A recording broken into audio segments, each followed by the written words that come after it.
मीरा भाईंदर महानगरपालिका कायमच कारनाम्यांसाठी तर कधी वेळेत काम न पूर्ण करण्यासाठी ओळखली जाते। त्यातील प्रशासनाच्या ढोबळ कारभारामुळे आधीच जनता वैतागलेली असताना आता एक गंभीर घटना मीरा भाईंदर महानगरपालिकेतून समोर येते।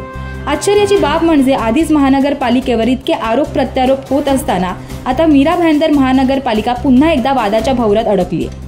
महानगरपालिकेतील महिलांवर लैंगिक अत्याचार झाल्याची बातमी समोर येते आणि त्यामुळे 2 अधिकाऱ्यांना निलंबित देखील करण्यात आलंय।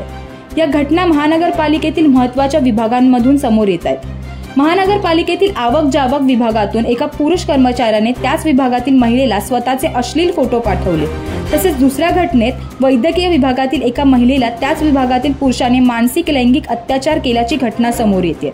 या दोन्ही घटनेतील महिलांनी विशाखा समितीला तक्रार केली आहे। पहिल्या घटनेतील कर्मचाऱ्याने चूक मान्य केली असून त्यानंतर त्याला निलंबित करण्यात आलंय। त्याचसोबत दुसऱ्या कर्मचाऱ्याची चौकशी करून त्याला काढून टाकण्याचा निर्णय घेण्यात आलाय आणि सोबतच पीडित महिलांना दुसऱ्या विभागात बदली करण्याचा देखील निर्णय घेण्यात आला आहे। या घटनेवरून आता असा प्रश्न उभा राहतो की आता तरी महानगरपालिका डोळे उघडून या अशा घटनांवर लक्ष देणार आहे की नाही। तसेच कुठे ना कुठे तरी महानगरपालिकेतच महिलांच्या सुरक्षेबाबत प्रश्न निर्माण होत असताना दिसतायत। यावर तुम्हाला काय वाटतं ते आम्हाला कमेंट करून नक्की कळवा आणि अशाच घडामोडींसाठी पाहत रहा MB लाईव्ह मराठी।